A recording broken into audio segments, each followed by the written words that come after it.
Namaste! Friday story time. One of my friends recommended a book to me, a fiction novel.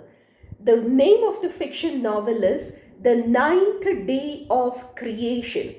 I have not read the book, not yet, because Amazon and Flipkart are not delivering. I will read it once the book arrives. But as I was sitting in front of my computer, researching, trying to find if I can get a synopsis of the book or if I can get a review of the book, I found many interesting facts. The book is fiction. It is supposed to be about this pharmaceutical company, Immunological Technologies, that, yeah, you guessed, it spreads a virus all over the world purposely. But the truth part of the book is very interesting. For example, this man's name is Johan Hultin.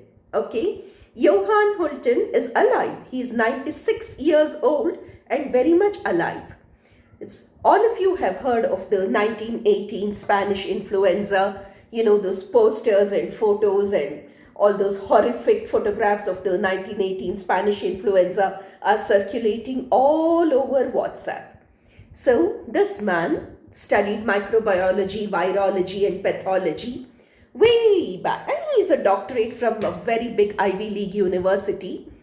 Way back in 1951, Johan Hultin was financed by some Mr. X pharmaceutical company. He does not disclose the name, probably because he has signed a non-disclosure agreement. So Johan Hultin was taken on by this huge, rich pharmaceutical company. What was his job? His job was to find at least one dead body in which the Spanish influenza virus would still be intact. After doing a lot of research, Johan Hultin came and zeroed in upon a village called Brevik in northern Alaska. In northern Alaska, temperatures are very cold. Temperatures can be very cold. Throughout the year, it's like -2, -3 and +5 is the maximum. In such a cold, village, buried dead bodies are usually intact. It is not uncommon. I mean, while climbing the Everest or the Kanchenjunga, many mountaineers come across the dead bodies of unfortunate mountaineers who have died in an avalanche.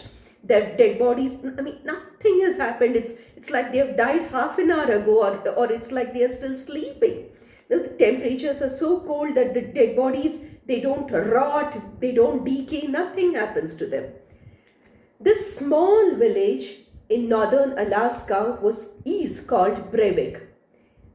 Along with the rest of the world, Brevik was a victim of the 1918 Spanish influenza. The village had just about 100+ people, of whom 72 died. And all these 72 were buried here. Such ice is known as permafrost, literally permanent frost. In permafrost condition, nothing decays and nothing rots and everything is intact the way it was buried.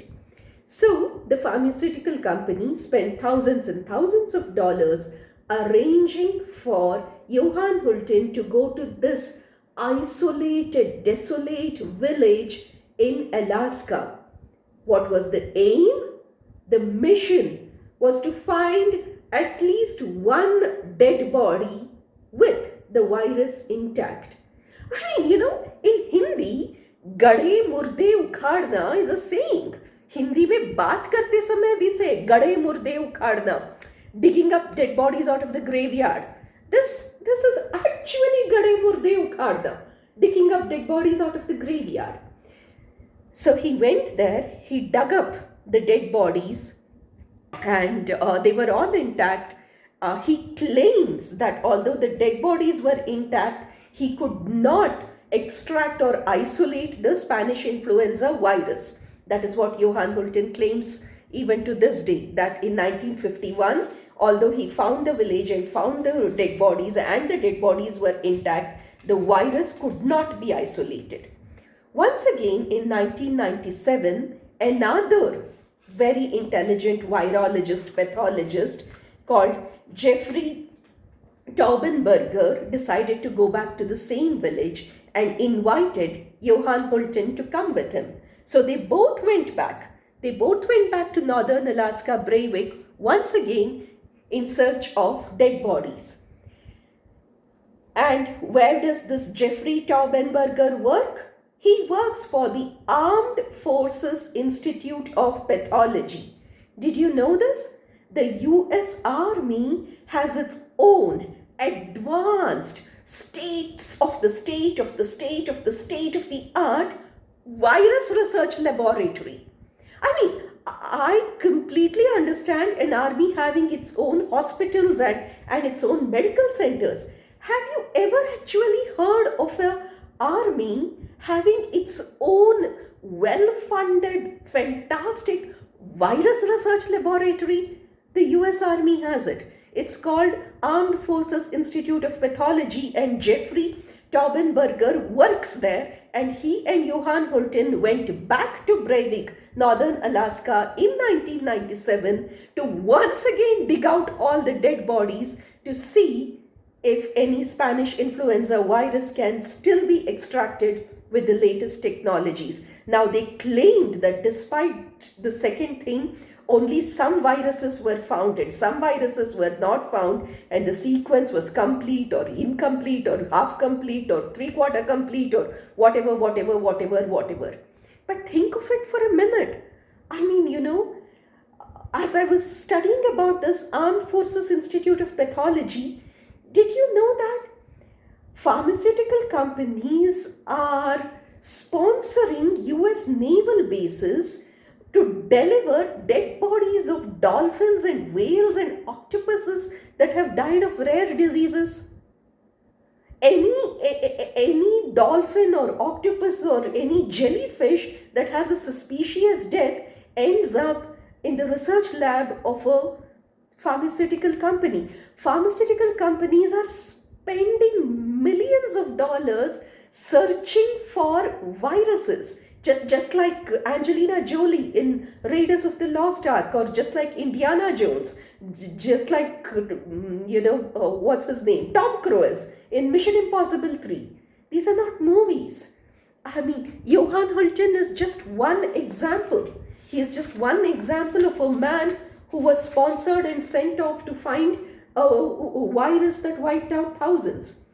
And by 1990, Johann Hultin was himself warning us that multinational companies have stopped searching for viruses and have started creating them instead.